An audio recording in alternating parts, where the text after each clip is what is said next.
맛동산 먹고 즐거운 파티. 안녕하세요. 맛동산의 정보현입니다. 오늘은 이제 산과 관련된 주제로 얘기 좀 나눌까 하는데요.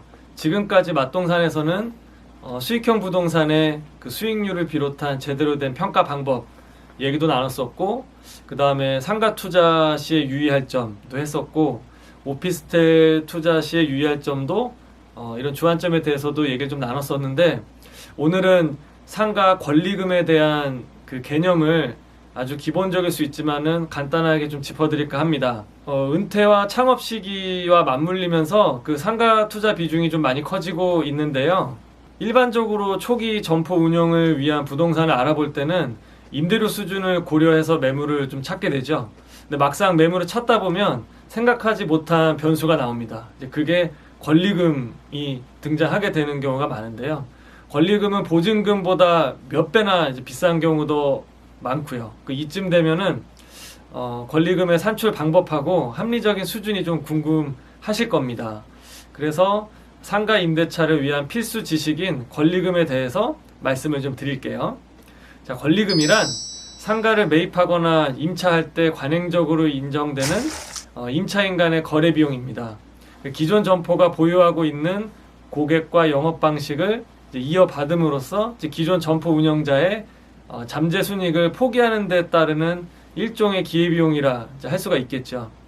보증금을 상회할 정도로 규모가 크기 때문에 초기 창업비용, 그 투자비용 중에 상당 부분을 차지하고 있지만 현행법상 상가 권리금에 대한 법 규정이 이렇게 존재하지 않고 영업보상금 산정 기준이 되는 토지보상법 또한 권리금을 인정하지 않고 있기 때문에 법적 보호를 받을 수 없는 특징도 있습니다. 최근에는 많이 이제 강화가 돼서 임대인이 또 보존해줘야 되는 경우도 있긴 하지만요. 권리금은 통상 영업권리금하고 시설권리금, 그리고 건물 소유자가 요구하는 바닥권리금, 이렇게 세 가지로 크게 구분이 되고요.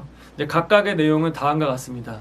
먼저 영업권리금은 사업장 운영에 따른 수익으로 매출 기여도가 높은 단골에 대한 권리금이라고도 할 수 있습니다. 일반적으로 학원업종 등의 영업권리금이 좀 높게 나타나고 있고요. 별도의 계산법은 없는데 통상 해당 점포의 1년 평균 매출 순이익, 매출 순수익으로 보통 간주합니다. 그러니까 전체 매출에서 임대료, 재료비, 인건비, 공과금, 기타 경비를 이제 제한 것이 되겠고요. 예를 들어서 한 달 평균 순이익이 300만 원이라고 가정하면 영업권리금은 300만 원 곱하기 12개월 해서 3,600만 원이 이제 되는 거죠.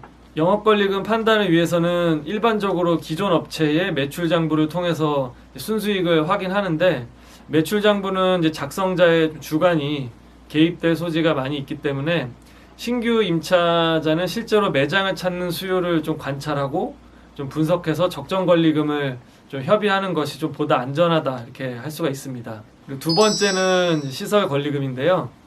시설 권리금은 기존 점포에 개업 시 투자된 그 시설에 관련된 부분입니다.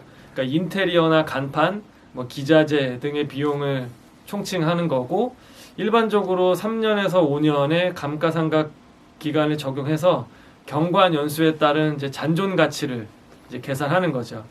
다만 그 시설 권리금은 이제 기존 시설을 이용 가능한 그 동종 업종에 한해서 적용이 되니까, 만약 신규 임차자의 선정 업종이 다르다면 권리금 회수가 좀 어렵게 될 수가 있습니다.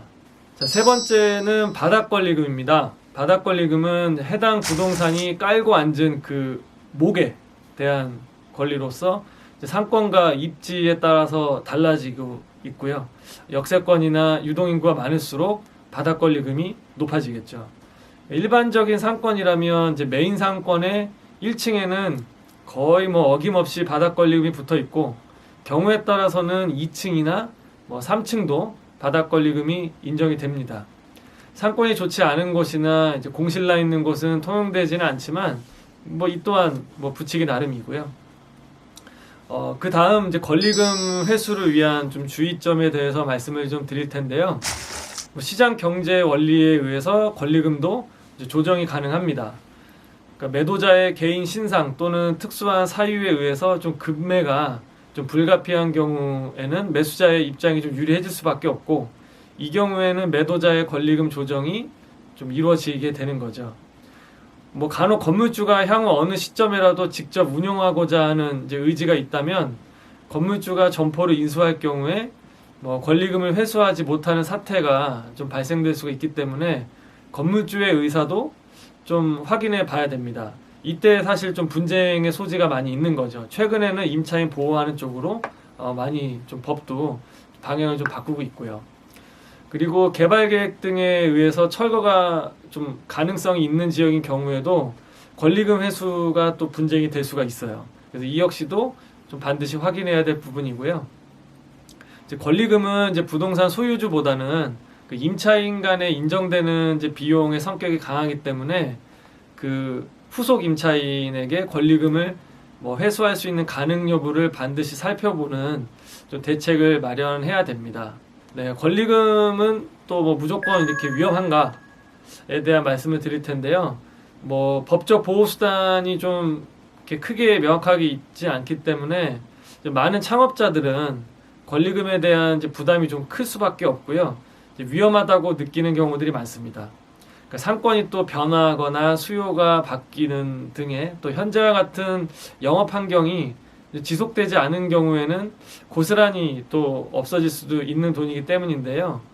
그렇다면 권리금은 무조건 낮을수록 좋은 것일까? 이렇게 생각할 수가 있는데, 권리금은 이제 창업 초기의 고정 비용이라는 점에서 낮을수록 좀 좋은 건 있지만, 무작정 또 낮은 권리금만 또 뭐 무권리만 고집하다가는 또 낭패 볼 수도 있죠. 그러니까 권리금은 당연히 좋은 상가일수록 그 높게 책정되기 때문인데요. 예를 들어 이제 신축 건물의 경우 권리금은 없으나 새로 지어진 건물이기 때문에 임대료와 보증금이 이제 그만큼 높아지게 되는 거고요. 임대료는 월 고정 지출이기 때문에 사업 초기 매출이 적을 때는 좀 부담이 가중될 수밖에 없고, 또 향후 매장을 되팔 때에도 월세가 높은 물건은 거래가 또 쉽지 않을 가능성이 높죠. 또한 신축 건물은 아니지만 권리금이 없는 매장의 경우에는 상권이 좀 비활성화되어 있거나 혹은 악덕 건물주가 있는 등의 좀 변수가 있을 수 있고요. 따라서 뭐 좋은 자리에 뭐 적정한 수준의 권리금을 지불을 하고 뭐 업체를 가게를 운영하는 것은 좀 매우 중요하다 할 수 있습니다.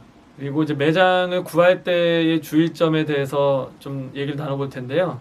뭐 이런 이제 좀 기본적인 성격을 바탕으로 해서 매장을 구하고 권리금 수준을 좀 협의할 때 몇 가지 좀 주의하실 점이 있습니다. 우선 매장을 인수할 때는 철저하게 투자 대비 수익률을 감안해서 판단을 해야 되겠죠. 그러니까 수익이 잘 나는 상가 건물이어야만 그 되팔할 때도 이제 제값을 좀 치를 수가 있고 권리금도 떨어지지 않습니다. 만약 기존 매장하고 다른 업종을 계획하고 있다면 시설 관리비와 이제 영업 권리금은 의미가 없기 때문에 바닥 권리금만을 고려해서 접근을 좀 해야 됩니다. 이제 기존 매장 점주가 영업 권리금이나 시설 관리금을 요구한다 하더라도 최대한 낮출 필요가 좀 있습니다. 그러니까 신규 인테리어에 소요되는 비용을 이중으로 부담하게 되면 창업 초기 비용이 엄청 높아지겠죠. 상가 임대차를 위해 무엇보다 중요한 거는 기본적인 정보를 명확하게 이해하고 협상을 통해서 보다 유리하고 좀 합리적인 거래를 해야 된다는 겁니다. 그러니까 기본적으로 권리금 자체가 나쁘다는 건 아니고요. 권리금이 높은 매장에 들어가는 게 좀 바람직하지 않다는 거죠. 그러니까 시장과 부동산 물건의 성격을 좀 정확하게 분석하고 창업 계획에 따른 마땅한 정도 수준의 권리금 지불이 필요할 것입니다. 오늘 이렇게 간단하게 권리금의 3가지 정도 기본 개념에 대해서 한번 짚어보고 유의해야 될 점들에 대해서도 같이 짚어봤는데요. 창업을 염두하시는 분들이나 임대차를 하시는 분들한테 꼭 좀 필요한 개념으로 좀 짚어보는 영상이 되었으면 좋겠습니다. 앞으로도 이런 수익형 부동산, 상가와 관련된 다른 주제로 좀 찾아뵐 것을 약속드리면서 유익하게 보셨다면 구독에 눌러주시면 감사하겠습니다. 감사합니다.